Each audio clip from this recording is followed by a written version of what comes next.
What's up, ladies and gents? Short, easy escape reference. Welcome to the first race of the Any Percent tournament, hosted by Global Speedrunners Association. It's going to be a pretty big tourney. And yeah, today we will be having ChaosPringle versus TheSoundDefense. ChaosPringle, I think, 4th best player in the world right now. SoundDefense hasn't been playing the game much, but he's definitely a good runner, so this is going to be interesting. And I do have Equan on my side today. Hello. Equan, what's up? Not much. I think this race will be pretty interesting. We'll see what kind of times these players get. And obviously also going to be the first race in this tournament. We will be having a ton of races. This is going to be the most hyped tournament yet, I think. And yeah, actually right now we have Chaos and TheSoundDefense here with us to give them the chance to say something about the race. How are they feeling? Some pre-race thoughts. So yeah, Chaos, I'm gonna go to you first. What do you think? How are you feeling today? I'm feeling pretty good. I don't know. I've been playing pretty bad today, but we'll see. I don't know. Is there anything special you have been planned? Is there any new strats that you have been recently adding that you will do today? Or is there maybe any strats that you usually do in runs but you won't be doing today, as this is like a race setting and you want to be more safe? I'm doing everything. Okay. I mean, like, I don't know. There's not really much strats that I can add, but yeah. Like, I do pretty much everything. Yeah, I can respect that. SoundDefense, to you, is there, I think you said you haven't been playing much recently, just really dropped back in for some practice. How do you feel about the race today? I think it's going to be a very interesting race. Yeah, I have not been playing this game very much. I've been a lot more focused on Celeste recently, so this is kind of a D-Rust. Not the greatest scenario for a D-Rust, but I don't know. We'll see. We'll see what happens. I mean, my early practice runs are not going too badly, so could do pretty well. We'll see. Have you been looking into any of the new stuff that recently has been added? I mean, I wouldn't recommend that to anyone, but for example, like the wooded round change and stuff, or are you still doing what you basically have been doing before? Yeah, I am not currently up to date on my speedrun tactics, so yeah, it's going to be fairly dated strats, probably a few months old at this point. So, hopefully, I'm playing against myself right now. If I do well compared to my PB, then I'll be happy. Yeah, that's totally fine, obviously. That's why we speedrun in the first place. But I think that's a good insight as far as the runner's feelings go, and I think we are kind of ready to start. I think Chaos is trying some max strats right there. Harry third. Once he's done with this, as he gets it there, I think we will be able to start, and you guys will be able to be counted down. So, yeah. Okay, you can leave now. Yeah.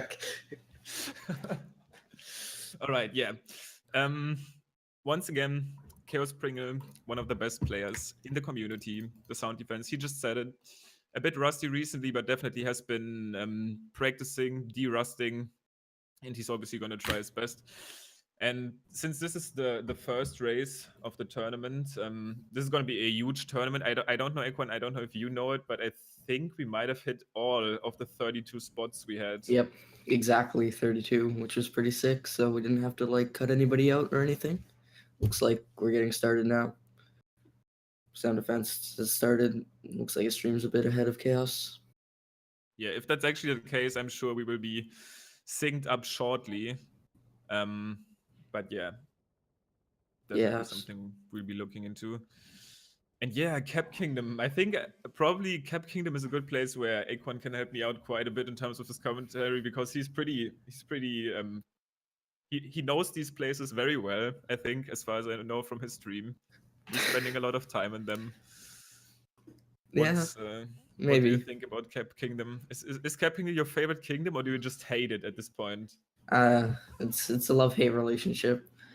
Basically, you play Cap so much that you really learn the inside and out of cap and how every single thing works, but at the same time you just really don't want to be in cap anymore. SoundDefense looking like he's having a bit of trouble in the first section here. A little bit of a bonk, losing a couple seconds.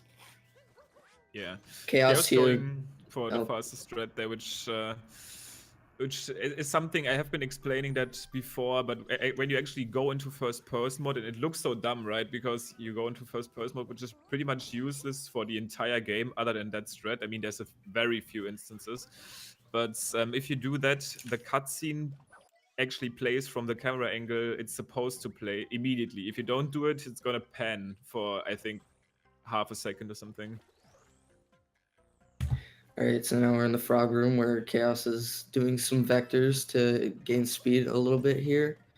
SoundDefense going to be doing just walking along with the frog. Oh, it looks like he's doing some vectors as well. So here Chaos comes to left side, which is debatably one of the harder tricks in the run. Gets it very well. It's a lot tighter than he made it look there. Left side is like kind of SMO in a nutshell. There's some tricks that literally, oh wow, actually taking damage there to top at the end.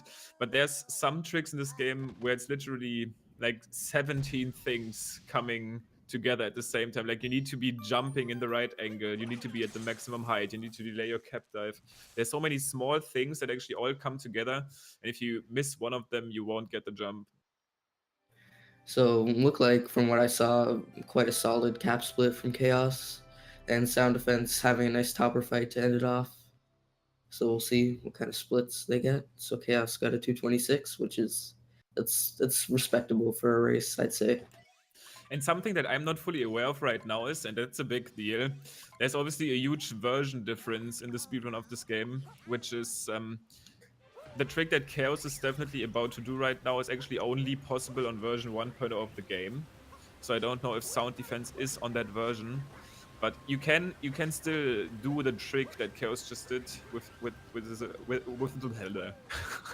is a very precise vault that you need to do on top of that stone to actually skip the first moon. I don't know if SoundDefense is on that version. If he isn't, that's obviously going to be pretty interesting to see where that difference comes from. He's going to be capturing that chain chomp and destroy the work. That's the intended way the game actually wants you to beat it, and it's going to be grabbing that moon. And that doesn't even seem that slow. The main problem with this moon is all of the cutscenes that will follow now. There's going to be a cutscene where the bridge collapses. There's going to be a cutscene where Cappy talks to you at the Odyssey, explaining you how the Odyssey works, like what you need to do to actually repair it. Yeah, so Chaos is going to have to get another moon later in the Cascade route to make up for the moon that he misses here. But due to the cutscenes, it's still much faster to skip the first moon. Also, I want to point out that he got it first try, which is really nice. The rock's really weird, so it's hard to get your cap in a good spot to vault off of it. And even sometimes when you feel like you're in a good spot, you can be kind of off, and then the game actually doesn't allow you to get the additional cap dive. Yeah, that's the worst. That's a big time loss if you miss the cap dive because you fall in the water and you have to go all the way back around. Try it again. Looks like both of our runners got a good first try dino skip, which is also nice. The dino sometimes really sucks. Trick that we actually found very early. I remember only like 6 days or something after the game came out, I was tuning into some speedruns, actually watching I Am Tendo, one of the greatest players back then. And it was like, wow, that's a really cool trick. But that's a very old trick. That's one of the first tricks we ever did. So coming up it's here, kind of like easily knowable why we found it that early, because there's just literally ginormous trampoline. But yeah.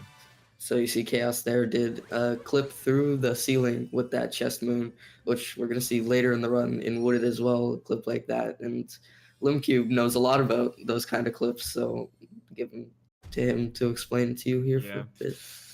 It is hard to explain if you don't play the game, but the main thing that is happening is when Mario is upside down, like when he's upside down and throws his cap, he's gonna be in kind of a tilted position, like because Mario only normally throws when he's in a normal position, and he does it during the backflip. The game tries to turn him around as fast as possible, but if you time that specific cap throw while hitting the moon, he's gonna be hitting the moon exactly at the time where he's like tilted. He's not upside down, he's not normal, he's just in a tilted position.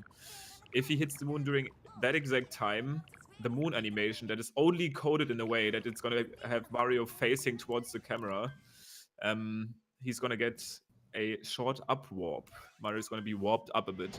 And in this Cascade instance, he's gonna be warped up enough so that he's actually gonna clip into the ceiling, which is abused there to have a faster route. This is like a small instance. It's pretty easy to get this clip. It only saves 1.5 seconds. So the one in Wooded is not only a huge time save if you get it, but if you fail it and if you fail the movement after, is a huge punish, especially in races. There's mistakes you can make in this road that can literally cost you more than a minute. Yeah, so SoundDefense finishing up his Cascade, and Chaos is exiting the Rumble Room. So he's about to go to the Dune Moon, which when lots of people started running this game, you would have trouble finding the Dune Moon, but recently runners don't have nearly as much trouble finding this moon, and hopefully he'll ground pound it first try. Nice. I do remember a time in this game where people actually got hyped about someone landing this moon first try. They were like, whoa, there's no way he actually hit the Dune moon first try.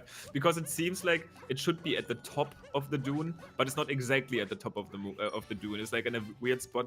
And this is one instance of the game where it tries to teach you the rumble mechanic, because as closer you get to the moon, the controller's going to be rumbling a bit harder. But yeah, obviously in a speedrun, we don't really care about the rumble. We kind of know where the spot is and try to snipe it. So yeah, we see Chaos do dram strat there, and he got it, which is really nice. But so how that works is you long jump and you do an up throw, and in the long jump, the bullet bill is shot out of a cannon, and the up throw goes right under the bullet bill, and right before you grab the alcove moon, you home back to the bill. So you basically up warp up to the higher part where you can grab the box moon. So Exactly. it gets rid of the sketchiness of the ice pillar that's beside the alcove. Yeah, it's a pretty sketchy ice pillar. We will be seeing SoundDefense. I mean, I don't know what strats he usually does. The dram strat is a really hard strat. There's once again a lot of things that go with it, like having a good angle to up throw, also getting into the alcove fast and shaking before you hit the moon. But we will be potentially seeing why these icebergs can actually be so sketchy. Also, Chaos coming up at Swings clip, which, once again, I don't know if SoundDefense is on the newest version of the game, so he might not even be able to do that trick. But Chaos seems to... I think he got it second try? Yeah, he got it. He missed the first one and then fell off the Sphinx, so lost a little bit of time there, but still a solid clip for a race. It can really get you if you miss it once. You can just keep missing it. And I do want to say interesting backflip there for Chaos. That's not what I was actually going to say. I do want to say that Chaos right now is not going for the fastest possible route we know of right now.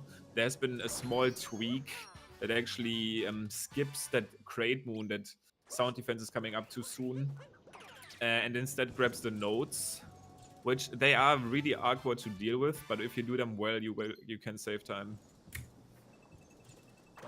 Yeah, not many runners are going for the notes row currently. The only notable one that I'm aware of, at least, is Stravos, who basically goes for everything at this point. I mean, I personally do it too, because it's actually only 1 second faster if you compare with the optimal strat of getting that crate moon, but which is another quote-unquote ram strat where you throw back your cap and home into the bullet bill. But if you don't do that strat at all, it saves more like 3, so it can even be a bit more sloppy, and this is why I'm doing it, for example. Yeah, I feel like soon enough, lots of runners will be going for notes, but you just have to sort of get used to it first. And yet, to give you also, because both of the runners are, I mean, Chaos is actually coming up to the end of the Sand Kingdom. SoundDefense is probably going to be skipping swings as far as I think, because he got the bird early. No, maybe he's just gonna talk to the swings, which is an easy way out there, because you do need some coins, and the swings gives you access to lots of coins. But what I was actually going to say, there's obviously still insane development in the any percent route. Like, we have been, it's been slowing down a little bit recently, because we have been doing so much, and now the time actually has come to add up all those strats. We were quite a bit behind when it comes to strats we know of that are faster and what we actually do in runs. But yeah, one of the big things, and I don't know how many of you guys are aware of that legendary name, which is the Luncheon name. It's kind of a play on words because there's a Luncheon Kingdom that comes later in the run, and you get there early through a painting using the Lake Kingdom. And yeah, we have been extensively looking at some options, maybe actually using that jump. It's a super precise jump. It's so easy to miss. It's incredibly hard to get in the one-player mode. But we have been collecting options, so this is like the next big thing that we might be changing in the route. Yep, so Chaos is now in the Lake Kingdom. He got a 10-25 sand split, which is definitely extremely good for a race. Probably not Oh, even a yeah. reset if this was a regular run, which is crazy. But Chaos, being the consistent player that he is, it's what you would expect. It wasn't quote-unquote perfect. We have seen him do some minor mistakes, really, which is like taking damage at Speward or doing that backflip after swings room, and I think he got it second try. But other than that, really solid. SoundDefense, and that's actually something really interesting, just missed the bird. It was flying away from him. This bird is on a global cycle that kind of starts as soon as you leave the swings room. I think he would have been able to still get the bird. I think the bird was still in his first round. I'm not super sure. Yeah, but he got the bird early in this route for safety. Oh, that's true. I completely forgot. He got the bird after, like at the start. That's true. But he did talk to Sphinx, so I don't know if I was completely paying attention, but he talked to Sphinx and he got notes. Oh, that's So true. I'm interested as to what kind of route. Maybe he skipped Flowing Sands. Did he do Jaxi? Yeah, I think he did Jaxi. Because that's something that some players like skipping because it's very Yeah. punishing if you miss that jump. But I think he did it too. He probably, yeah, skipping, that might be true. Someone in chat said he might have skipped the shifting Sands Moon. Maybe that's something he skipped. It's not that slow, but it's a personal choice, obviously. Yeah, well, that makes it sort of similar to the route that the higher level players do, where they go from Sphinx straight to the inside a block is a hard place move. Yeah, exactly. So maybe he was like watching a top run to learn the route, and he decided that that was what he was going to do. So And also that movement can be very fast if you do it well. yeah. But yeah, Chaos leaving Lake, and he's gonna be coming up soon at the infamous Nut Clip, which is obviously super punishing and in races can be devastating if you end up falling to the deep woods, which is not a nice place, I gotta tell you. Because not only can you not warp out of it, but it also has two big cutscenes, load zones, and you need to like walk in the deep woods to actually get to the exit. It's Yeah, very, especially very punishing. if you haven't played much of the game casually, you might not even know where to go if you fall in deep woods. So it's definitely a good thing to figure out as a backup for a race. But I'm pretty sure Chaos has practiced this out of bounds movement a lot, so hopefully we'll see him get it and we won't have to. I think no one is at the point yet where he literally knows I mean, maybe you are because you actually run longer categories that do the deep woods. But if that happens in a race, it's probably optimal to know the fast deep woods moons and collect them on the way. Yeah, that would be some crazy routing on the go. Yeah, some bingo type of stuff. But yeah, before you actually do that, I mean, Chaos is at a level where even if he misses the nut clip, he's still going to be going for the out of bounds movement using the rock clip. I don't think, I mean, Suicide at one point actually just did the old route. I don't think Chaos is going to do the old route. I think if he misses nut clip, he's still going to try the rock clip, which I'm going to get into as he does it. It's hard to explain. If he does it, let's hope he gets a night clip, and then we don't have to worry about that. So we're coming up to I think Chaos has done the most wooded ads by far, so I think he's gonna get it. I'm not gonna jinx him. That looks good though. Yeah, that looks solid. Nice. And people have been asking why commentators usually know, or like anyone knows when they get this clip or not. If you actually get the clip and the timing is right, Mario will be in a specific position, like lined up with the wall in a way where the shadow like is super long. He's like almost clipped into the wall. But yeah, very clean new route here. He's pretty much safe at this point already, because right now if he makes a mistake, it's not going to be as punishing. It's just going to be normal wooded stuff at this point. Yeah. Not exactly though, because I think Chaos is doing the most recent wooded optimization, which also has one more opportunity to fall into the deep woods, but I don't think this is gonna happen. Yeah, but you can fall into the deep woods here in the regular route, and it's quite uncommon to see in the higher levels. So hopefully we don't see that happen. There's actually a strat where you can roll cancel off the edge here and do some crazy fast movement across this gap, but nobody does it because if you miss it, then you fall into deep woods. I think Fur did it at one point, and Ackerd is doing it currently, but it's not really something that you want to be going for unless you're going for an insane time. I've been seeing some discussion in the chat about theoretical times.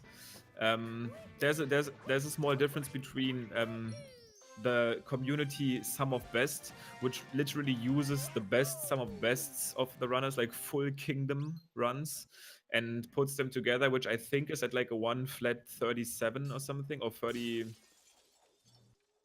32 something 3x. But what we are doing with the sheet, which is the best theoretical time, doesn't only segment in kingdoms, it segments literally between moons, and like from one moon to another moon, or from one capture to a moon.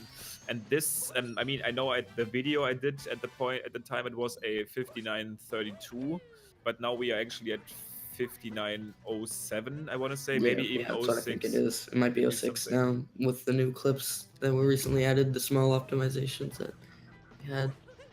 Which, yeah, this is going to be huge. It's going to be hitting the sub 59 mark soon. And when it, not when it does, but I think a milestone that we set is that we want to be releasing another video with that when we hit the 58.30 mark, which is kind of considered to be the sum of best we want to aim for when actually going for sub hour RTA. Yeah, and the best theoretical time sheet is already pretty crazy in some parts. It's insane, yeah. Like, we're getting segments that are being beaten by frames and like 0.06 all the time, which is, it's pretty crazy how optimized it's getting. And we will be seeing a lot of route difference actually in this kingdom here between Chaos and SoundDefense. Chaos just did the most recent optimization for this route, which saves, on average, I'd say 3 seconds in a run. Like optimally, it can save up to 5 if you do everything perfectly, like super perfectly. But it's arguably not possible. I mean, it's possible, but it's very hard. And SoundDefense, not only is he not gonna do the nut clip, which once again can be very punishing and is very hard to learn in the first place, but also he's probably fighting the boss in this kingdom, which is what most people actually do right now. I feel like only the top 10, maybe top 20 goes for this optimization where you skip the boss fight, which Yeah. once again, this is some pretty hard movement.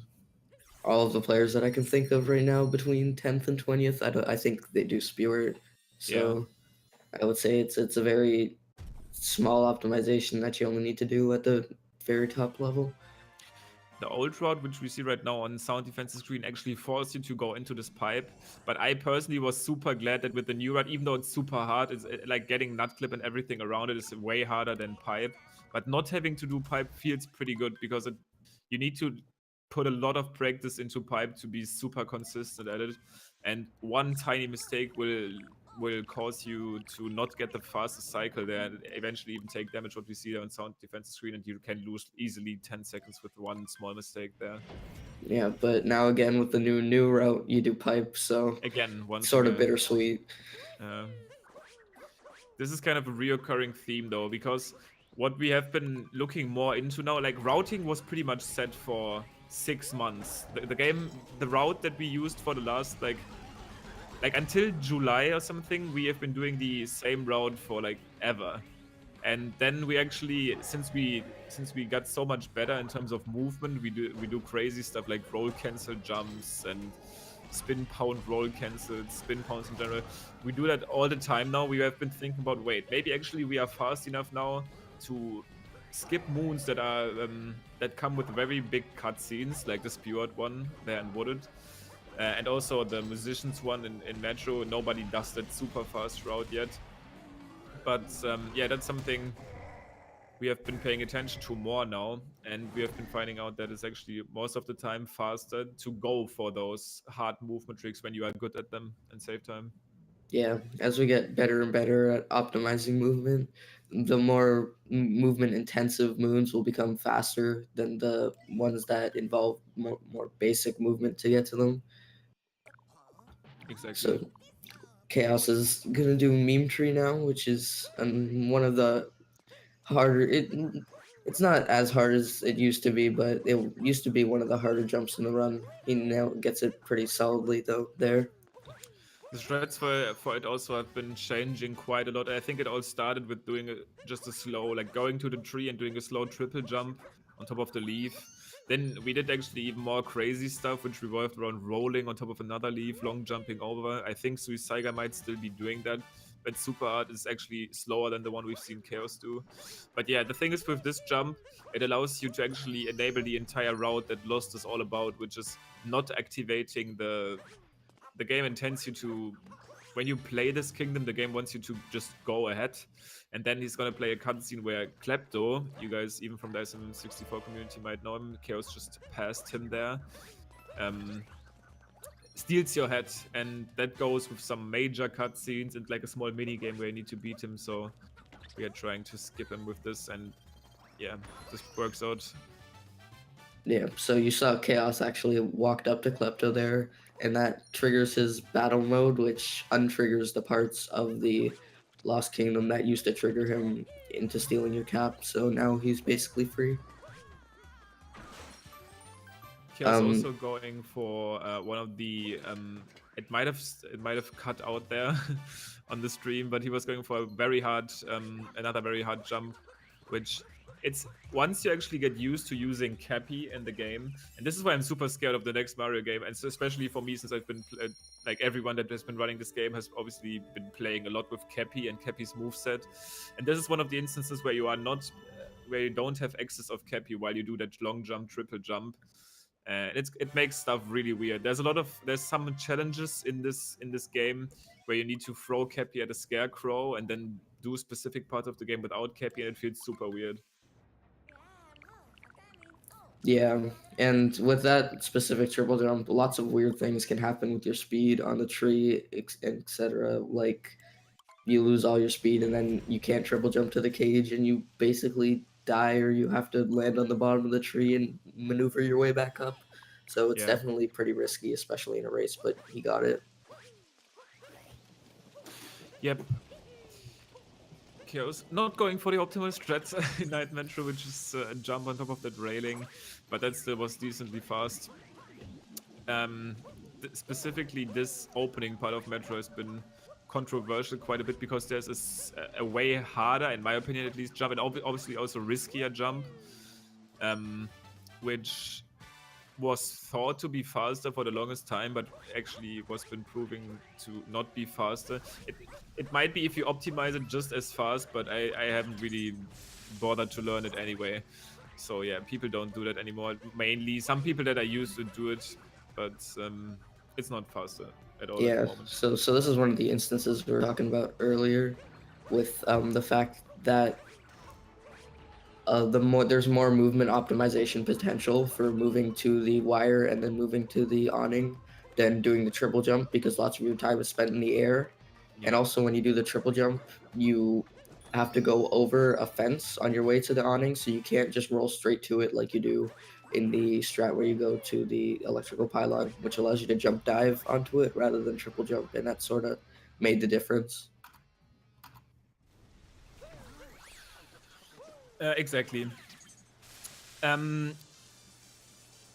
The thing is, Chaos is heading into the Wiggler fight, which is I really like this game as a speed game. I have been looking at a lot of speed games before I was actually deciding what I was gonna do, because I wanted to do something.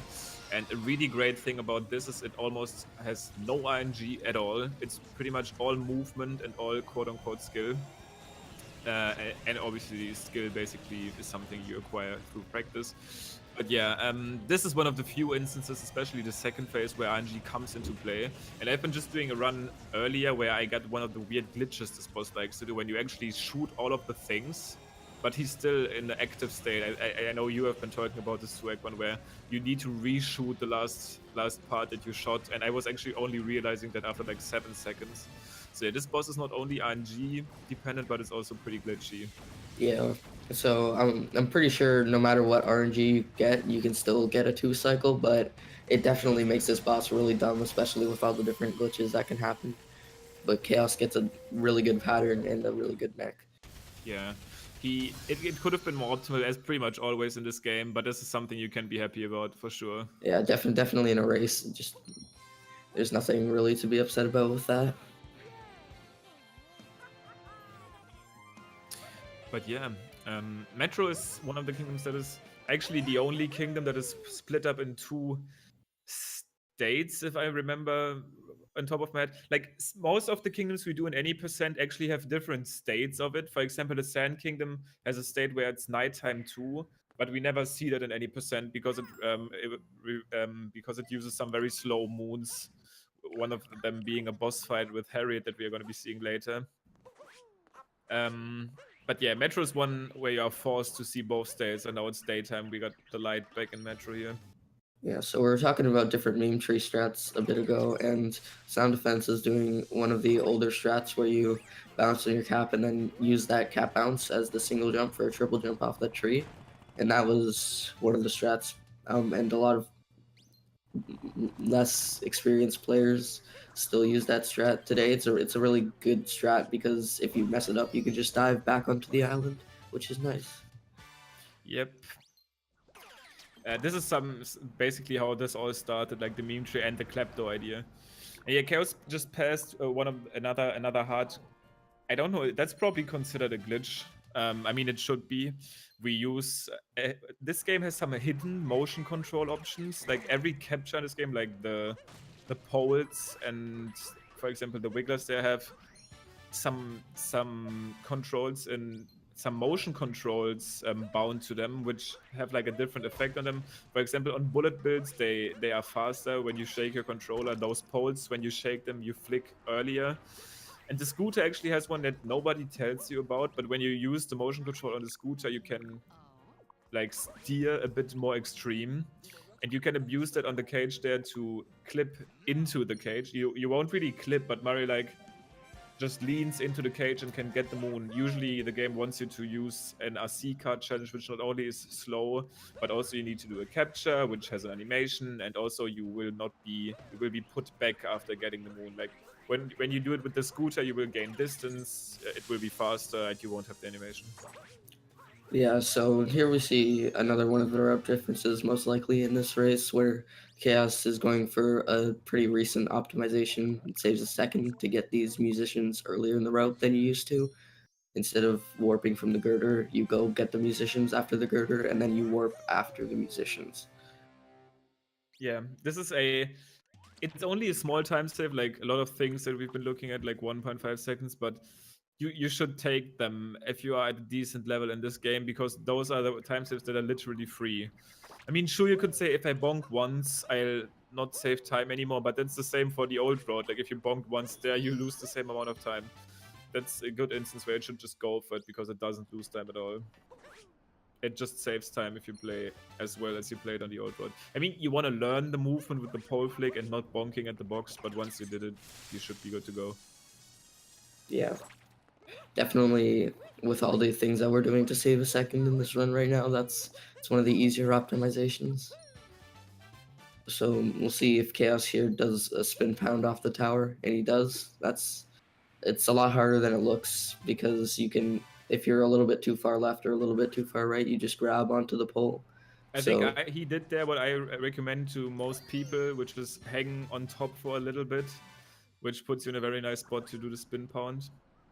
But yeah, it's actually almost a second faster than doing the cap dive, because the speed is slower, and obviously cap throwing and diving is slower. It's something you want to be looking at once you get at a very high level. Yeah, and SoundDefense hitting a pretty fast awning jump there, which is really good.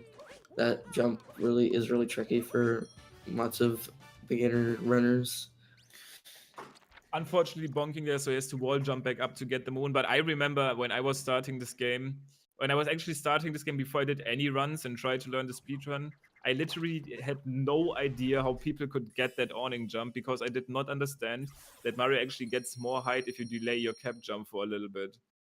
That's something you need to literally like look into or like read about, hear about, because I think it is pretty much required for this jump to at least delay your cap dive a little bit to gain that height. If you do it instantly, I think you don't get enough height. Yeah. Snow Chaos is going to be heading to snow. Hopefully, unlike sometimes, he has enough coins to I buy haven't the moon actually in the checked. shop. I think he should be good. I remember him grabbing a lot of coins in Sphinx Room. Yeah. Chaos has some experience with lack of coins, so he probably took some measures here. And yeah, Sound Chaos Defense. is definitely going to be doing, I just saw that question in chat, he's definitely going to be doing the Snow Dram, which is a trick that saves around 10 seconds if you do it well. It comes with probably in terms of jumping. I know, Ekwan, you are pretty good at the trick, but in terms of jumping, you can still argue that it's the hardest and most tight jump in the entire route. Yeah, definitely. I would agree there, even though with a lot of the movement in this game, it's not too difficult to do everything right, but if you mess one thing up, like each individual part of Snowdram isn't too difficult, but if you mess one of them up, you miss the whole trick Exactly. and you lose 20 seconds. So It's basically a reoccurring theme with the left side trick I've been talking about earlier. If you don't delay your rainbow spin too much, which is a small thing that happens when Mario presses B when his cap returns. If you don't get a good vector, if you have a mistake in the setup, one of them is enough to not make the jump. yeah. So sound defense falling at the Night Metro jump. That also jump is also a big deal breaker for lots of earlier runners. The thing with this jump is the camera literally tries to, like, the game doesn't want you to actually make that jump. So, since the game doesn't want you to make the jump, the camera reacts super slow, and you have to do it blind, and it also messes with your cap dive angle. So you need to be looking into what stick angle you need to hold. Sound defense having lots of trouble here in this Night Metro. Meanwhile, Chaos actually got a cycle for Blowy Joey, which is interesting. It basically you have to go a specific speed so that you get a triple jump off this platform while it is moving towards the other side, and you basically get a ton of speed off the platform and you can go straight to the moon. So this is one of the very few instances in this run where you want to go slower. Exactly.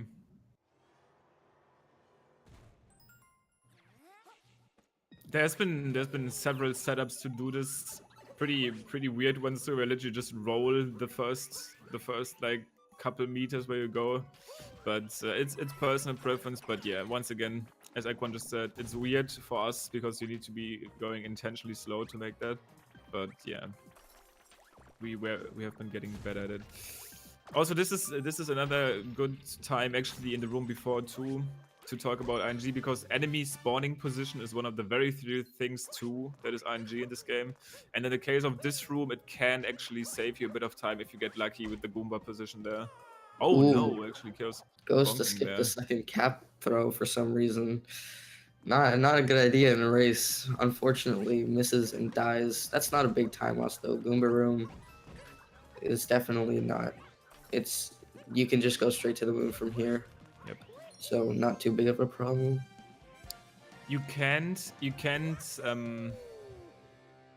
make that jump without a second cap throw, but at the same time, it is obviously safer to do that in a race. As Ekwan said, you should probably just do that and lose like 0.3 seconds, but make sure that you get the jump. It's fine. Chaos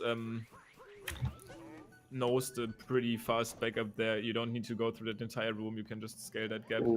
Sound defense dying in. That's super unfortunate. I think he was in the second phase already. Probably. I mean, yeah. Yeah. So he's gonna be forced to do the first phase again. Gauss did have enough coins, and he's now going to go to Snowdram. So we'll see how this goes. Some bless RNGs in the chat, which is pretty much an Odyssey exclusive meme. But yeah, this jump is really hard, especially. I mean, it's manageable, but the big thing with this jump is if you fail it and if you bonk, And this rainbow spin seemed very early, yeah. He misses it. This is one of the instances where you need to delay that rainbow spin enough to actually make that jump, and that seemed like an early rainbow spin. But yeah, if you lose that in like a good run when you do attempts and miss it, you need to warp back up and do it again, and this loses like 20 seconds, so most of the good runs actually die there. Ooh, that's 2 in a row from Chaos. Chaos is actually usually pretty consistent at this trick, so I don't know what's going on right now. But it seems like his vectors are a little bit weird, and he's probably His a little setup bit- looks weird too. I mean, I usually use the letter next to the one he used to, but I guess he gets it here. Yeah. So he definitely, everyone has like a different setup. I do what Aquan initially put out there, but everyone kind of has their own setup. Gets it third try, so he's Chaos does a setup unlike any other. Really, he stands a lot further back than most people do, and he moves his first person a lot further left. SoundDefense getting a 2-cycle on this wiggler here, which is really nice. This is something everyone, when learning this game, this is like, I've been hearing this a lot, and everybody really says, wow, yeah, really, this game is super movement intense. You need to have insane movement to get a good time. And yes, if you want to be the best at this game, movement is like everything. But when you learn this game and want to get, let's say, a sub 120 time, which is like a small milestone you can achieve, which I think puts you at least into top 50% at the moment. You want to learn the route, because just doing the route does so much instead of going blind into this game. Like, obviously people have been looking a lot at what the fastest moons are, so this will help a lot, and it's free. You just need to learn the route. And the other thing is learn boss fights. This boss fight especially, and like if you die there and if you don't get a 2-cycle, can lose tons of time. Obviously every boss fight too, like there's some small strat that makes those boss fights so much faster on every boss, Mecha Wiggler being one of the huge ones that we will be seeing later. And you don't even need to do the crazy strats to save a lot of time there. Alright, so Chaos is coming up to what I like to call the Gushin Moon, because you're supposed to get this moon with a Gushin, but we don't really care. He does this from lots of runners. It's really tough to grab this moon, especially early on, because it's basically a 2D section, but there is a width, but you can't really tell where you are relative to the walls, so you can just go seemingly right through the moon, even though you're a little bit too far close or too far back. I don't know. It seemed like Chaos was trying to go for a pretty cool optimization on this moon, where you use spin throws and ground pounds to extend the duration of the flower, which is like literally a glitch that you can use to save a little time. But I think he unintentionally did a very early spin throw, which that wouldn't have worked at all, so he just decided to not do it. Yeah, it's a smart move. If you miss that, then you lose a bunch of time, as you have to go back and start the notes again, most likely. And if you miss it 3 times, then you lose the race. Alright. Exactly. And this kingdom is one of the kingdoms where you need to be paying attention to not only the movement on... And wow, actually his camera turned around there, which I've seen people actually not paying attention there to... because that can happen if you hit the moon in a specific spot, and then the game turns you around. And if you don't pay attention, you can swim back to the entry of that thing, which you don't obviously want to be doing this, since this loses a lot of time. But yeah, this what I was going to say is this this kingdom also has this fish movement going on, and Mario can bonk, we all know, but actually fishes can bonk too in this game. It's not as hard of a punish as doing the normal, as having the normal bonks happening, but it still loses, I think, around 0.7 seconds if you bonk with the fish. Yeah, and also when optimizing this game, the lines that you're taking with the fish to each moon are very important. Like, you see players like Strav, who has an insane goal in Seaside compared to everybody else, and a lot of the time that he saves over people is in the fish movement, so it's definitely underrated how much you can save there. It's pretty pretty big, actually. Taking the best line is stuff that I feel like is still actually underlooked at this point. Like, sometimes there might be a more optimal line that saves time. And interestingly enough, SoundDefense is actually doing musicians early. which it's surprising, as he said he was doing some old routes. So Yeah, maybe, he said he was not up to date, but this is a pretty recent optimization. yeah, I don't know. It might have been an old thing that we thought were slower or something. But it's very interesting that he's doing that. No, I don't think so. Saying he I hasn't think played in that's something 3 months. he probably saw somewhere. If he wasn't really up to date, but yeah, that's definitely cool. It saves. That's, as I said, a free time save if you do it just fine. And I mean, it's a free time save anyways. It's not really an excuse to say if you do it fine, because you can also mess up the other route. You can also obviously still bonk it. It is probably a bit easier, but at the same time, I would call this one of the more free time saves. Okay, so at the start of Luncheon, we saw Chaos do one of the other hard, like, jump-based movements in the game, which is salt triple jump, and it saves a second or two over going to the little ledge and jumping up there. So you need to maximize your height in a lot of things, and if you miss it, you can bonk and fall into the lava, which loses a ton of time. And Yeah. Chaos definitely has experiences with this. Yeah, this is something I like to touch on in every race because I haven't been I haven't been saying it's this race, but if you actually take damage in this game, and obviously falling into lava causes you to take damage, but if you take damage in this game, you the game refills you on moon grabs. Like, getting a moon will refill your health, and this is nice for casual playthrough. But as in a speedrun, this will come with a small animation. I mean, it will come with a small animation anyways, but that loses around 2 seconds if that happens. Yep.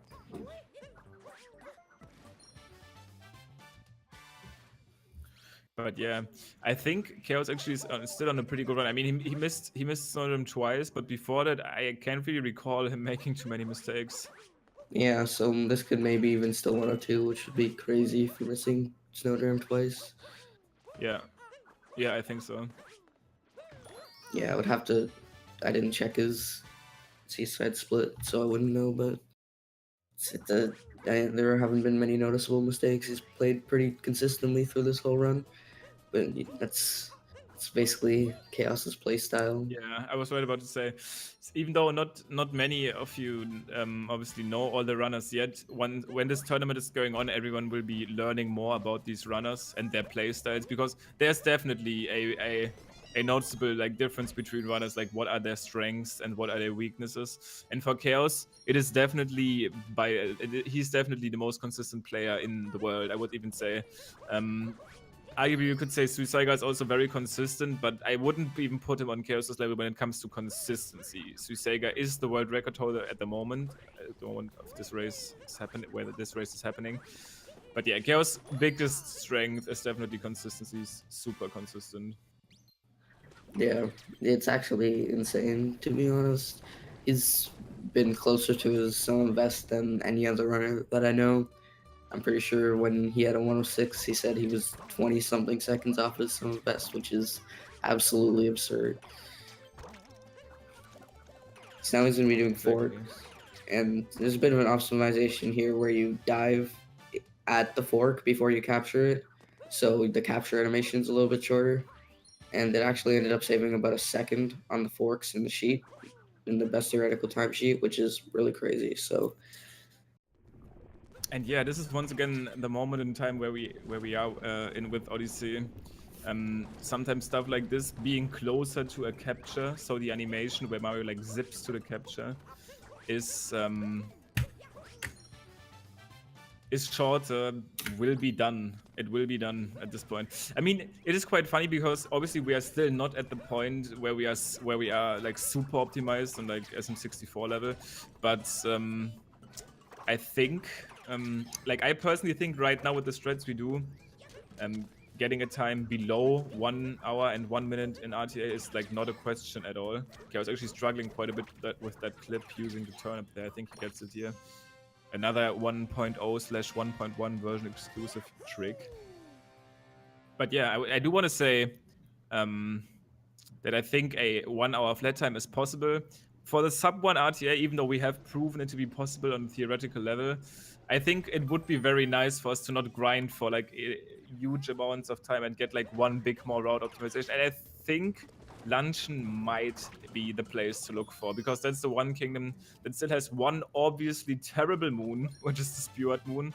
It is a super long cutscene. It takes around 50 seconds and it only gives you one moon. And if you somehow make it happen, actually Snow, another instance where this might come into place. But yeah. Yeah, the problem with Snow is like very few of the moons are very fast. So like the moons that we're getting like aren't even fast enough to go into some of the longer categories. Like for example in Dark Side, the cutoff for moons is about 20 seconds, and some of the moons that we get in Snow at any percent are the shot moons like 22 seconds long. So it's a really slow kingdom. Chaos messing around a little bit with the meat capture there, doing some dram strats. Yeah. One of the very interesting captures in this game. There's quite a few obvious ones. where Mario becomes like a bullet bill, which is like an enemy that's been around for forever. But yeah, meat is quite an interesting capture.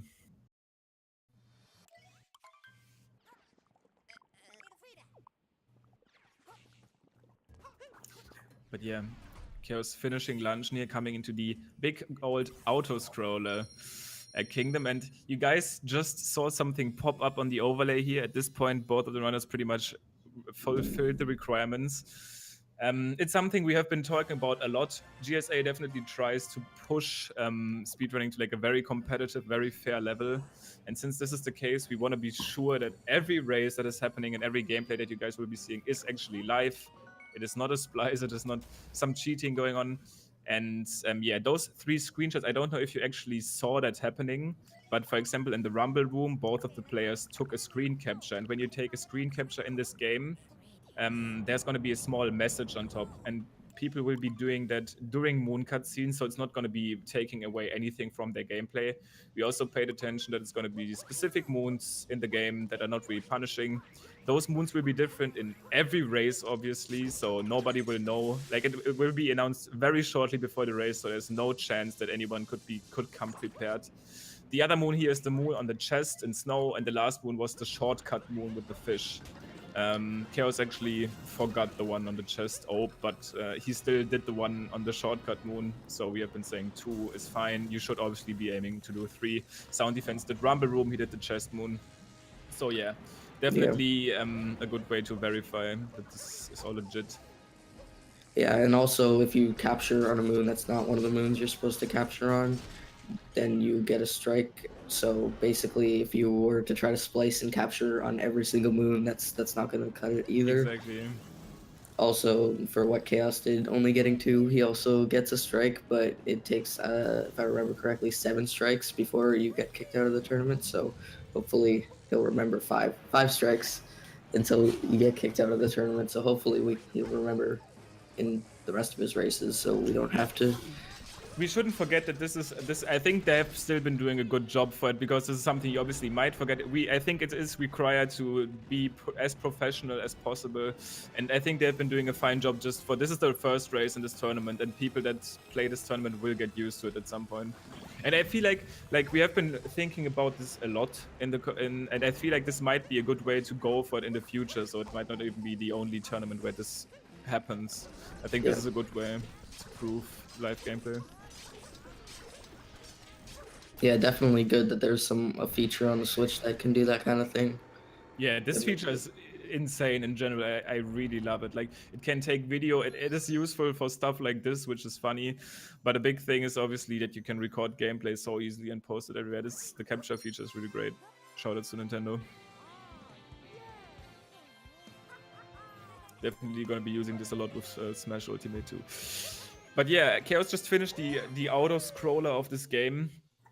SoundDefense actually obviously did the no snowdram snow route, which is totally fine. It's just a way easier route that is not as punishing. Uses another moon, which is a bit slower, but totally fine, obviously. Yeah, and actually, if you don't have enough coins going to snow, then you can get that moon instead of the shot moon and still do snowdram and basically save that. So that's also a pretty nice perk of doing snowdram in your runs. Yeah, actually allowed me to get my recent PB. But yeah, SoundDefense heading into Seaside. As Chaos is about to, I think, yeah, he's about to enter Bowser's Kingdom here. Which Bowser's comes with... Actually, Bowser's is, I think, on the theoretical timesheet, it should still be the longest kingdom. But it doesn't even have that much gameplay at all. One of the big things in Bowser's, the story moon thing. Like in most kingdoms, we try to avoid story moons because they come with several cutscenes. One of them, Mario grabbing the moon and the screen reach getting like red and showing you got a moon. Hey, congrats! But another thing, it changes the state of the kingdom, so there's an additional cutscene that you need to skip. So it's very slow. In this kingdom, though, we are forced to do those cutscenes because we can only leave once we defeated the boss. And this is why this kingdom has not much gameplay at all, but it's very long. Yeah, so that's another one of the potential big skips in this game, would be to somehow skip the story moons and still advance the kingdom to the next state. So yeah, Chaos is going to be going into shards after the Thwomp Moon here, which is one of the more movement intensive parts of the run. So we'll see how it goes. I feel like the big things in this kingdom is, as Ekman just said, the shard section and obviously the boss fight. I mean, you can take the when I say boss fight, I mean the mech boss fight. The other boss fights also, you can elevate them quite a bit with like crazy first person strats that pretty much no one does right now other than Fur, that really invented that strat. But at the same time, also those small movements can be done better by quite a lot. Chaos missing one of the optimizations in shards there, which is pretty hard, called the dive back strat. Dive back shards is definitely a difficult optimization. You have to get a specific height and a specific spot where you triple jump from, and then you gotta dive back at the right angle, otherwise you're gonna bonk. Also, Chaos, you have to go on cam and dab for us. Thanks. Well, anyways, yeah, but I was going to say, even though there's not that much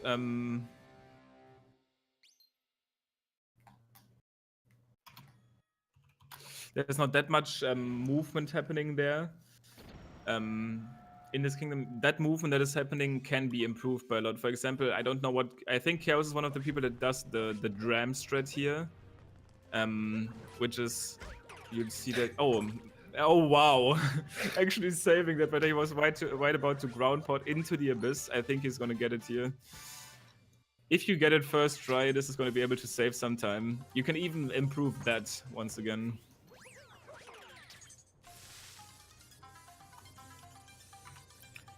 Alright, so Chaos.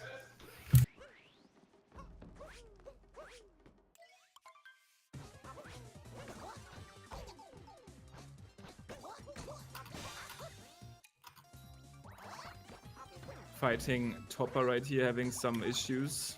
Yeah, Chaos is the one debatable person who does Topper first, which no one else in the top 10, as far as I know, does, except for maybe one Japanese birder by the name of Mario Fan. Yep.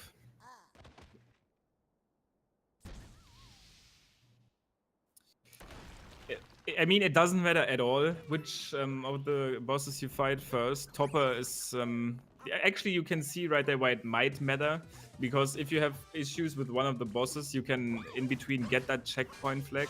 Which it seems slow, but it's actually still faster than having the damage refill at the end on the story moon. Because story moons still refill your health, even though there's another animation. The only moons that do not...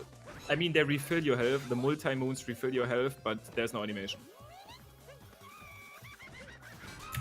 Yep, so he's just finishing off the second fight here against the Harriet boss, which we don't fight in the Sand Kingdom. We just leave the Sand Kingdom in the cold. So that's our first time seeing Harriet, and we'll see her again in the big boss fight at the end of this kingdom here. Yeah, and this boss fight has a very long story going for it in terms of how we improved it. The casual strat is entirely different of what we actually do in speedruns. Because usually, I mean, I get to it as the boss fight happens. He still has to get an additional moon from like behind some boxes. SoundDefense is doing the triple jump version of getting up there, and he does it right there. This is once again one of the instances where you need to get a delayed cap dive to gain enough height. Yeah, this is a big thing. Most people actually dive there and long jump because if you roll on top of the salt pile, you might roll down because it has some weird geometry going with it. But yeah, when it comes to the mech boss fight, the fastest way right now is what we call Harriet Third, which just means that you kill Harriet, the bubble of Harriet at third, and then snipe the Speward bubble. Actually, those are the names of the bunnies. The green one, for example, is called Topper. The purple one, the female one, is called Harriet. The blue one or whatever, I don't even know what's color is Speward. I think Speward is purple too, or is like blue? Purple. He's like blue. You will see him on SoundDefense screens here. Yeah, I mean, yeah, he's like bluish, purplish, like he's more blue actually. But yeah, what Chaos does right here, he's not going to be using the bird at all, which is something pretty crazy because usually you need to get the bird and knock bombs back to the mech. But we just climb it using a pretty fast backflip strat there in terms of Chaos's screen. And yeah, what he's going to be attempting right here is he's going to be trying to backflip on top of Harriet Third. And then once the mech knocks him back, he's going to be trying to snipe Speward, which is pretty precise and pretty punishing if you miss it. So we'll see if he gets it here. Yeah. The position is good. Unfortunately, he spoiled the chat with a preemptive got him, but he gets the Harriet Third or Speward Fourth trick, so to speak. And yeah, pretty good stuff. Yeah, but to explain this to Samu right here, I've been explaining that earlier, but I think some people joined. Where the moons are, there will be different moons every race that will be revealed before the race actually starts. And then those runners have to take screen captures during the moon animation for those moons. So they will be revealed right before the race, and as we know, there's going to be a small message on top of the left screen that says "Capture taken." And then we actually know that the gameplay is live. Not with the Odyssey camera, basically, with the Odyssey capture button on your controller, so the game gives you the visual feedback that the screen cap was actually taken. And yeah, they both, I mean, SoundDefense did all of them, Chaos forgot one, but that's the threshold we give. So that's the best idea we came up with, and I feel like this is pretty solid in terms of verifying. And yeah, Chaos finishing Bowser's here, got the Harriet Third. It only actually, by the way, I was dramatizing it quite a bit. It saves quote unquote only like 1.5 to 2 seconds if you do it like super well. But I mean, 2 seconds is a lot these days, so.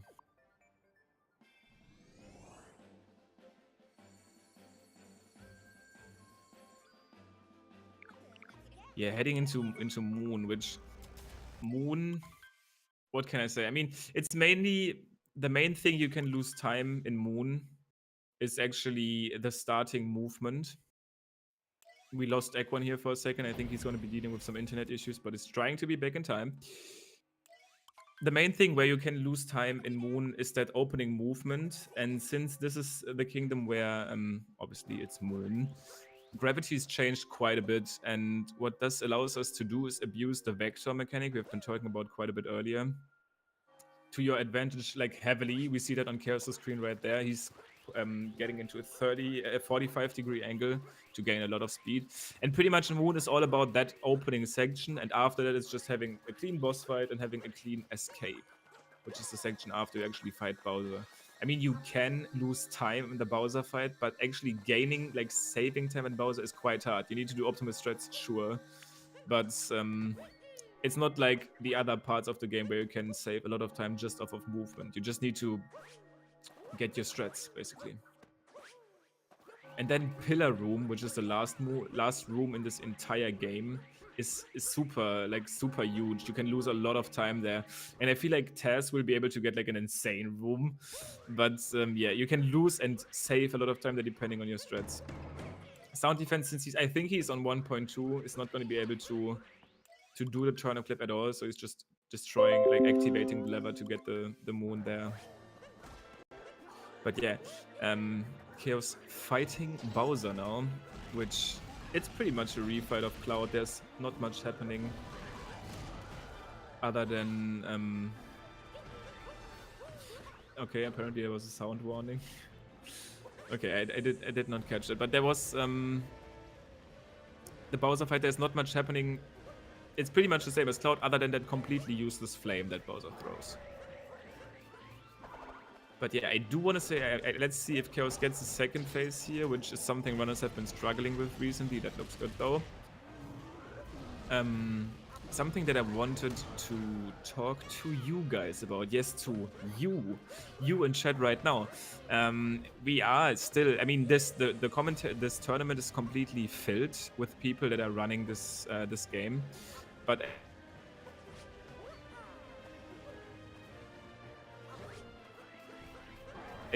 I think it didn't cut out. No, okay, we are still live. We are still looking for people to actually that are interested in commentary. And one very big misconception about this is you don't need to have the perfect voice. You don't need to be insanely knowledgeable. You obviously need to play the game. You need to be knowing about speedrunning strats. You need to be like kind of in the community. But if you think you will be enjoying commentary or will be enjoying to talk to me or to any other guy about the game, make sure to go into the Discord and ask someone if you can be if you can join the commentary team. We definitely want to give you commentators a chance to. So yeah, anyone that is down for the challenge, it's not really a challenge, it's super fun. Like I just got into commentary, I mean I always like to commentate stuff, but I just got into commentary through this game. And it's been super fun for me.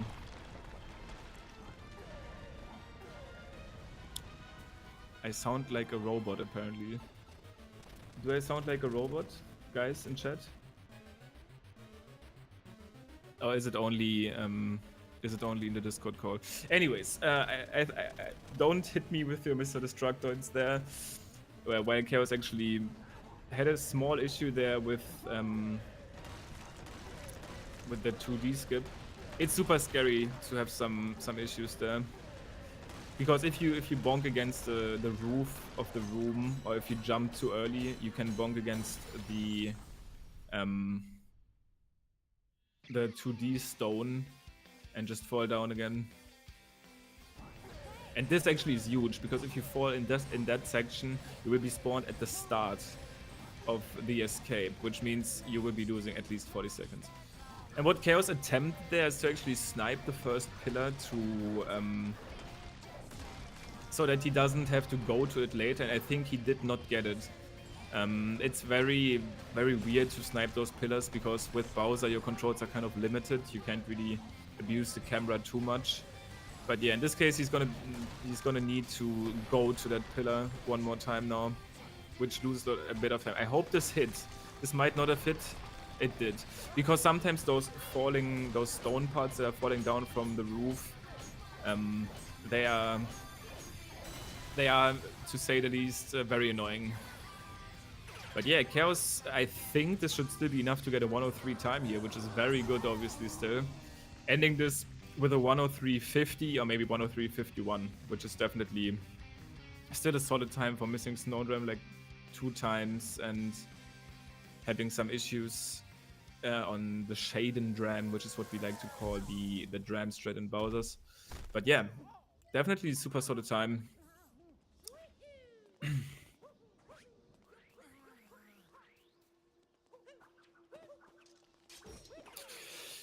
SoundDefense is heading into the Ruin fight at this point, which is once again the infamous auto-scroller of the kingdom. We still, guys, if you, by the way, another shout out that I want to give to is the Odyssey community Discord, like the Speedrun community Discord. There's a lots of discussion daily about new routing and new, by the way, I make sure to find the bracket for you, Samu. I mean, maybe one of the mods will do it. If not, I will link you the bracket later. there's a lot of top runners into there. We got Nicrovida, we got Suisega, we got ChaosPringle, obviously. Got Little Curbs, got Acrid. We got pretty much everyone of the top level runners in there.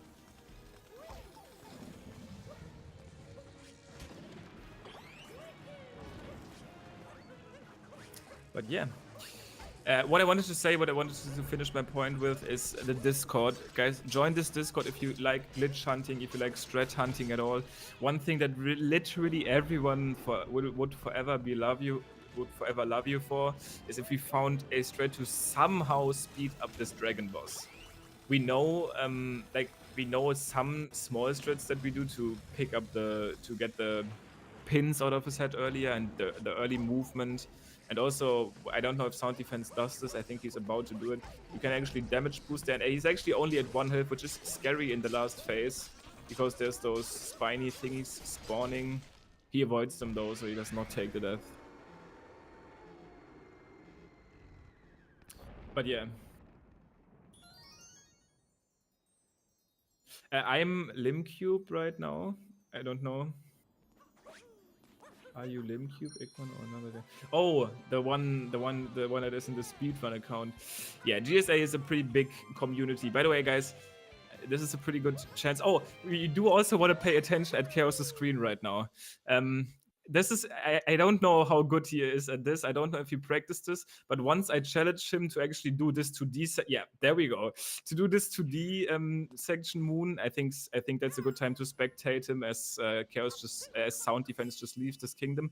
But just because you are good at any percent, you can still be terrible at other categories or also at casual gameplay at all. And yeah, apparently he did try it when he got the 101, but you see it on your screen right there. Casual can be pretty hard. And I see some people say this is easy. For example, I think Samu used to run all unique moons and he used to run longer categories that might have gotten this moon. So he's obviously probably aware of what strats are good in this room. Also, Timpani, for example, obviously can play this moon pretty well. But yeah, some casual stuff can be super hard. For example, guys, even like if you are good at speedrunning, try doing the 100 volleyball challenge. Yep. It's actually insanely hard. But yeah, this moon as well, if you haven't practiced it much, it can be really hard. And yeah, Timpani definitely a very good player. I don't know if he's gonna submit it. I mean, he's probably gonna be talking about it in stream, but he also got a pretty big any percent PB today. And yeah, definitely an insane player. He's been playing a lot though, so it obviously makes sense. But he deserves the success that he's having. Anyways, SoundDefense is about to do Bowser's Kingdom here. Gonna be heading up at the first story moon, which is the Ogre moon, as Chaos tries to go through that 2D section. He's doing not too bad right now. Got a little further, got the moon at least. Oh no, he's falling down. I don't think he can make it. Maybe he can make it. Oh no, and it's over. At the time, what was the time? The time for Chaos? Oh wait, oh for Timpani you mean? I think Timpani got a 1:05.12, which is I think almost a minute of better than his PB used to be.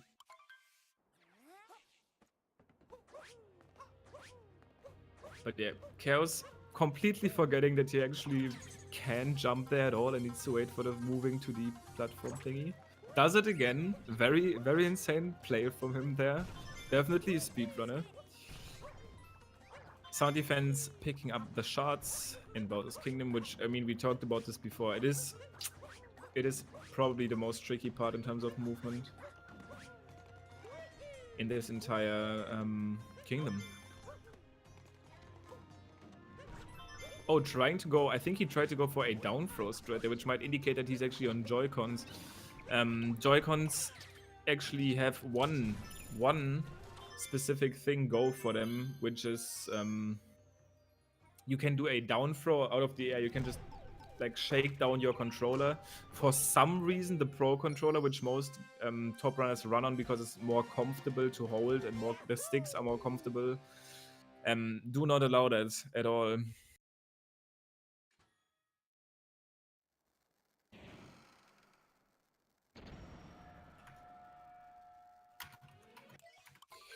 But yeah, this is like a small advantage that the Joy-Cons give to them. The Joy-Cons have some pretty big disadvantages too. It's actually really sad to watch Chaos try to do this room. I think he might be able to get further than he did before now. Wow, actually doing the first section correctly. But he's gonna be heading into a very hard section here. This is probably even harder than the section he did before. Let's see if he manages to do that. As SoundDefense is heading up to those mini boss fights, which are, oh my goodness, which are Harriet and Topper. And I think he's fighting Topper first too. Interesting choice. But once again, I think most runners at the start think that Topper is harder, so they fight him first to get the damage, to get the flag to refill their health, so that they don't like die to Harriet. I hope he's gonna not take damage here on the third phase. I think he sniped him there. Just play it safe. Jump on top of him. Nice. Getting Topper there, so he will be able to get the checkpoint flag and refill his health.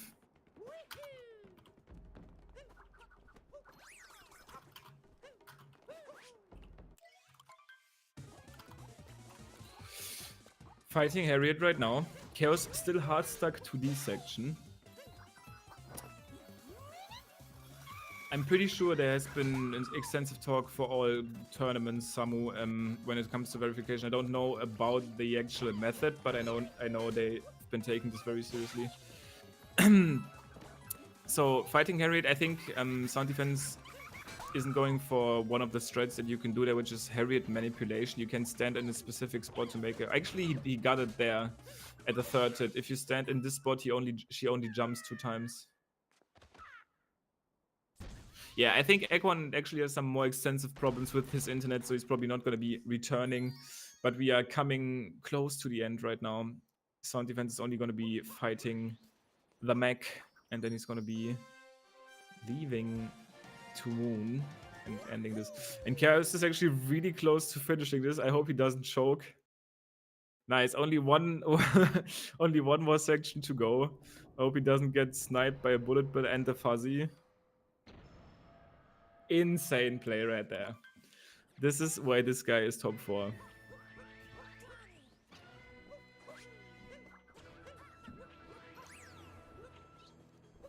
Yeah, actually, Chaos, you should go to Seaside now, fight the boss, and do the volleyball section. No, actually, do the jump rope, thanks, because that's also really hard. But yeah, SoundDefense climbing up those stairs. You can do a very scary jump there to bridge that gap, but it's, as I said, very hard.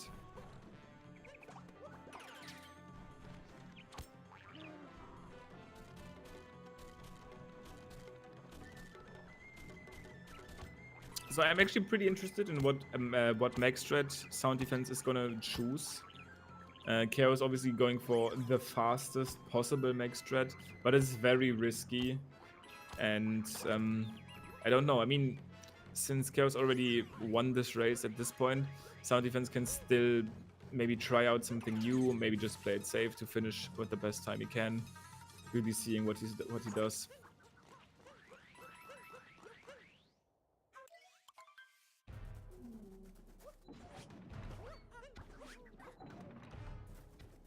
I think what he tried there is you can actually climb on top of the left side of the leg of the mech, which is, I actually never learned it, but I heard that it might be a bit easier. It's definitely slower though, because you cannot land on top of the bubble immediately, which it's easier obviously, but it's not the optimal strat. Ends up taking the bird there, so he will be trying to stick the bird back into the mech so he can make it up. And this is actually what we used to do at the start, like when Any % came out. This is how we used, and it was already very hard.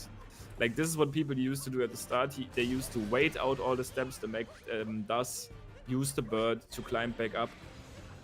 It is still not easy. Like, I remember everyone was monk-assing when I am Tendo, which at some point was like the undisputed world record holder, was doing attempts. Everyone was like, oh my god, Meg is so hard.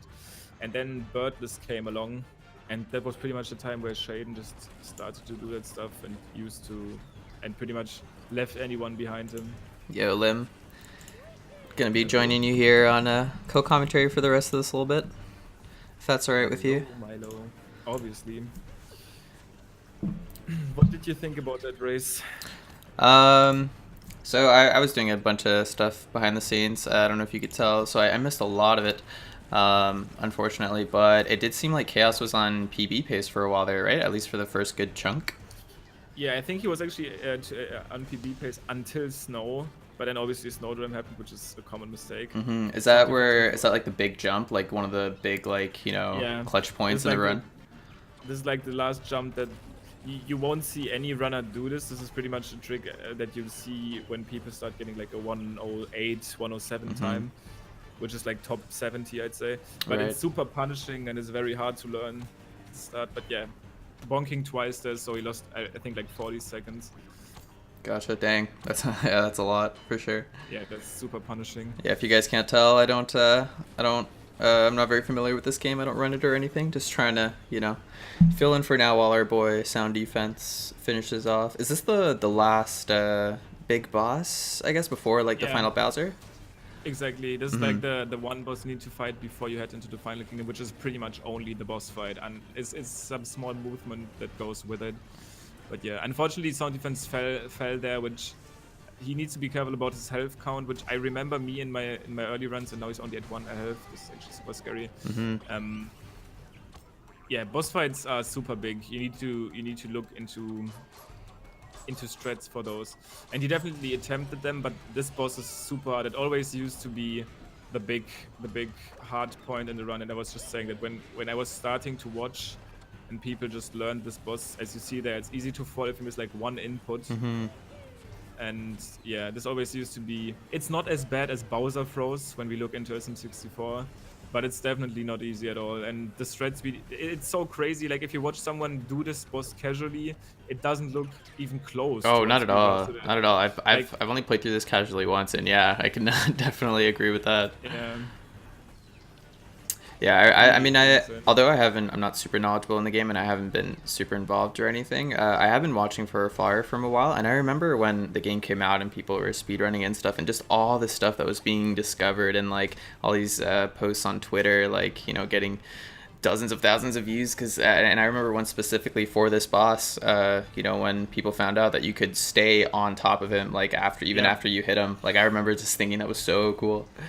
That was the insane revelation, but because this probably ended up saving more than a minute. Not being able to stay on top is so massive.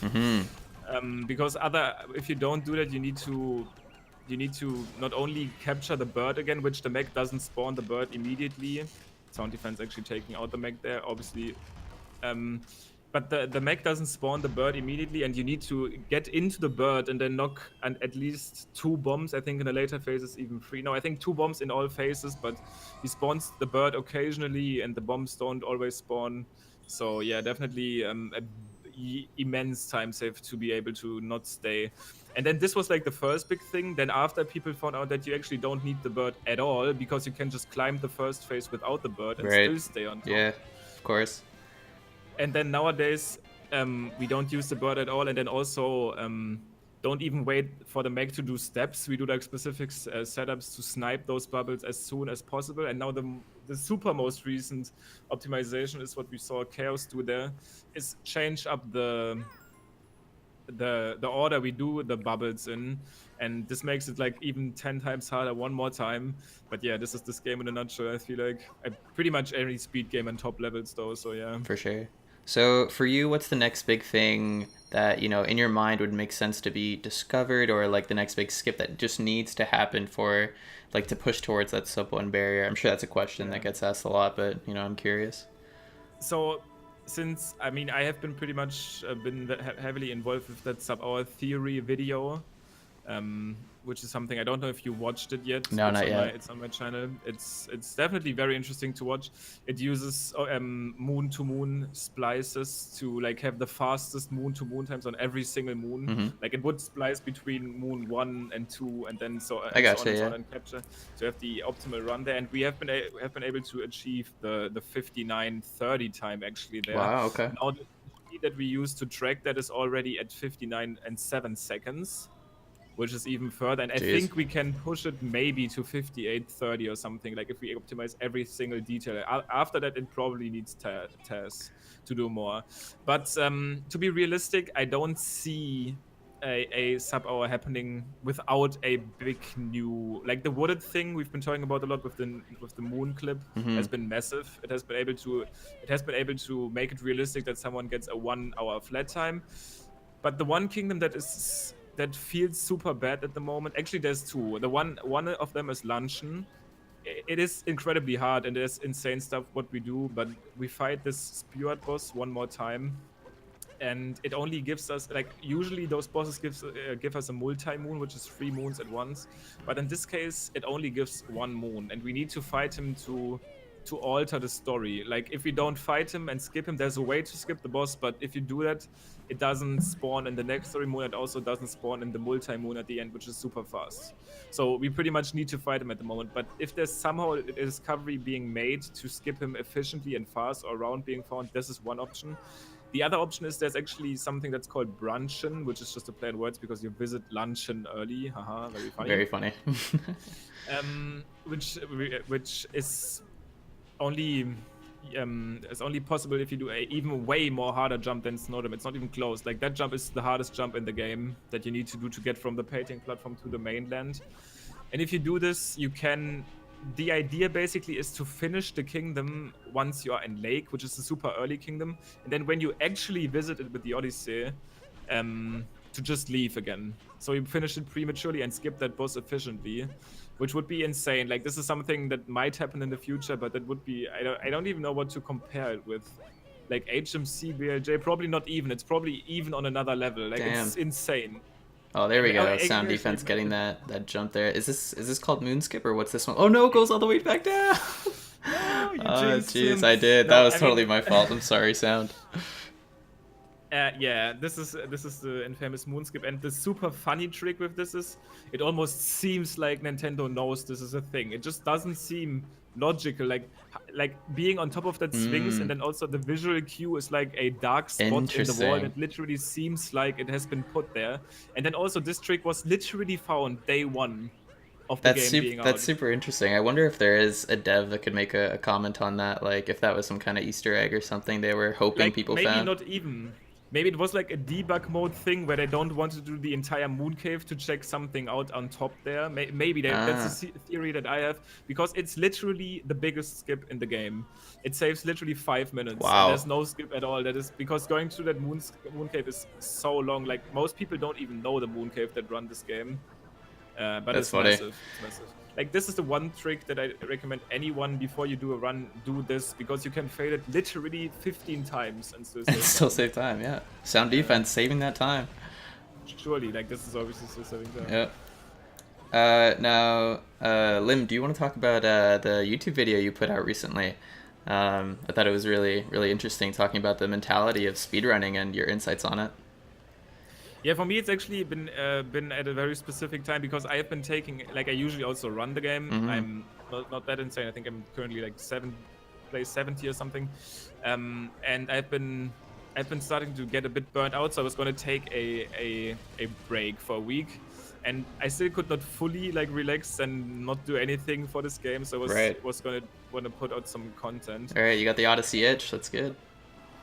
And since I feel like we do a lot when it comes to movement and a lot when it comes to strats, but when I watch other runners, I feel like that's not at all what holds them back sometimes. I feel like most of the time that's not it at all, because most of the time they get super upset, they get super tilted, they search for excuses like their controller dropping an input or just not having enough talent. So I was like, it's pretty important to talk about this stuff. And for me personally, also this entire field of mindset is something that has been a huge impact in terms of like my life in general. So I feel like this is obviously still important in speedrunning in pretty much everything you compete in. We are at the point where people actually finally realize this is a pretty serious performance heavy quote unquote esport at this point. So I feel like this is something that has to be mentioned. And Absolutely. yeah, That's awesome. Yeah, if you guys haven't seen it, make sure you check out Limcube's YouTube channel. It's just Limcube on YouTube, right? The same as, yeah, give it a watch, and and you have other good stuff on there. So, yeah, it's good. I definitely subscribed and liked. that's what you need to be doing. Yeah. No, yeah, for sure. This is something that I'm obviously going to also plan to continue as a series because, yeah, mindset I think is the biggest thing. Oh no, I hope staying alive. Oh no. Clutching it out there. Taking control of Bowser, not even, asking him if he's okay with it, just, gonna brainwash him and destroy the moon. Such a great ending, though. Oh, like, yeah, the anime ending. This game Casual was already, like, such a great game. Oh, it's yeah. Really just put the icing on the cake. This is so cool that you are able to be Bowser and save the day.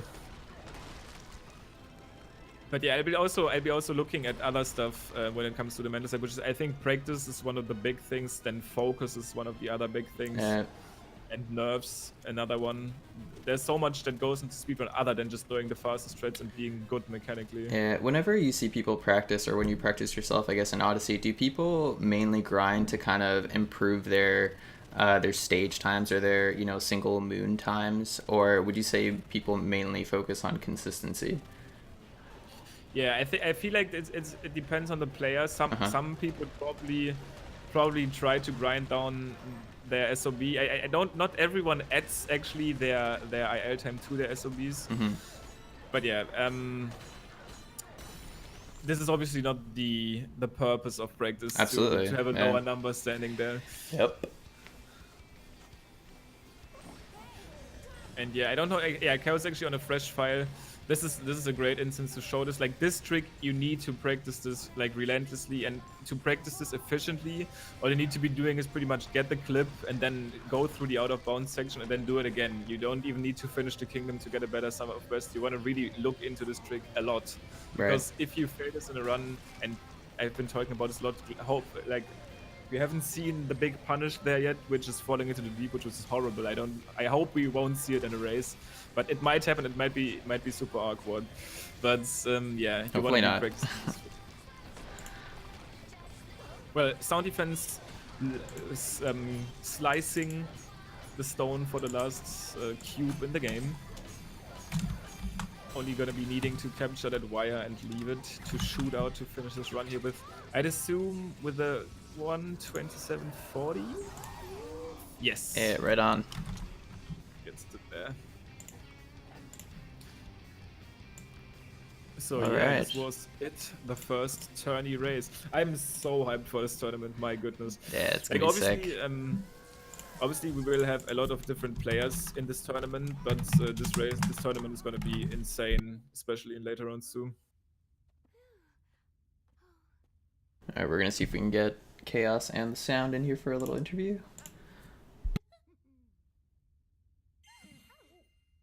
Yep. It's always interesting to, I mean, you can obviously tell what is going on in the race, but sometimes you want to hear what has actually, once again, been going on in their minds, because it's such a big effect. Like sometimes when you miss Snowdram, for example, welcome Chaos to this interview. Yeah, for sure. Hey, Chaos. Yeah, what's up? So PB pace, how far into the run were you until, the PB pace was gone? Well, in snow, I was kind of like, so focused, and then when I realized that I didn't get the screen capture, I was like freaking out a little bit. Oh man, yeah, that's strike one, Chaos, you dirty splicer. No, I'm just kidding, but yeah. It kind of screwed me up, but I mean, it wasn't that good. Like my PB has a really bad early game, so I was even with my PB, which isn't that good. So whatever. Oh man, well, it's not a big deal.